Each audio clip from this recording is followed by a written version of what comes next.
Morning students, our today's topic is safety precautions and use of firefighting systems. Electrical hazards, electrical shock and fire, current and its reactions, milliampere perception level. For a fire to start, three things are needed. First, a source of ignition. Second, fuel. Third, oxygen. Any of the above missing, fire cannot start. Taking steps to avoid the three coming together will therefore reduce the chance of a fire occurring. Once a fire starts, it can grow quickly and spread from one source of fuel to another. As it grows, the amount of heat it gives off while increasing, and this can cause other fuels to self-ignite. Safe work practices. Workers are significantly reduce electrical hazards by following some basic precautions, like ground all electrical equipments and the workpieces. Use the correct cable size. Make sure all electrical connections are tight, clean and dry. Keep them dry. Keep cables and connectors in good condition. Avoid open circuit voltage. Wear insulated gloves when adjusting equipment. Inspect wiring of your equipment before each use. Replace damaged or frayed electrical cords immediately. Use safe work practices every time electrical equipment is used. Follow recognized safety standards. Know the location and how to operate shut-off switches and or circuit breaker panels. Use these devices to shut off equipment in the event of a fire or electrocution. Limit the use of extension cords. Use only for temporary operations. In all other cases, request installation of a new electrical outlet. Use only multi-plug adapters equipped with circuit breakers or fuses.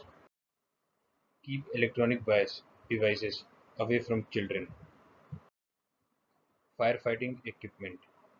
Fire is the third largest cause of accidental deaths, yet most people ignore it. Electrical fires are fires involving potentially energized electrical equipments. Fires are classified as A class, B class, C class, and D class. Electrical fires. Dry powder, blue marking. Carbon dioxide, black marking. Vaporizing liquid, green marking. Non-electrical fires, water, red marking, foam, cream or yellow marking. Firefighting or fire extinguishers. Fire extinguisher should be installed as per the Indian Standards Code IS 2190 by 1971. Portable extinguishers are fitted at various locations in the common area to fight different types of fire. Dry powder type IS 2171-1962.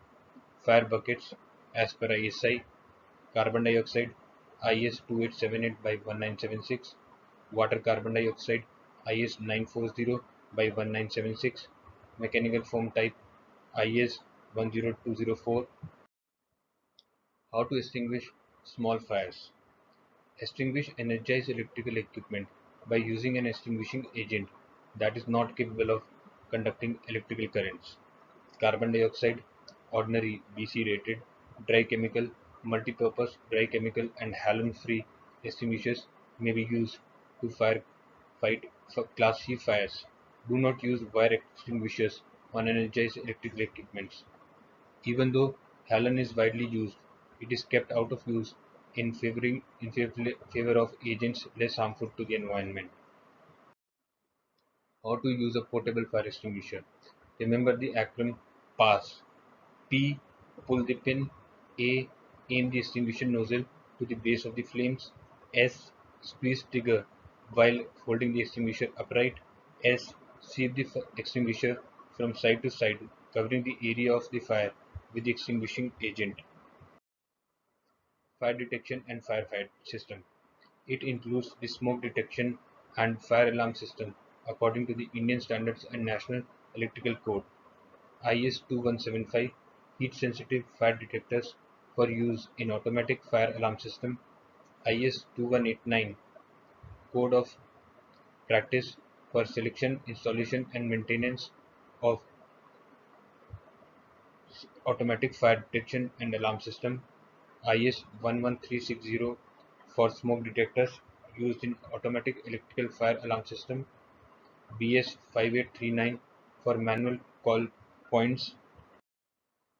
Other equipments and materials that we use to fight fire includes fire hoses 63 mm IS 636, buckets of water, sprinkler systems, fire blankets and stands in buckets, heat detectors and smoke detectors. Thank you.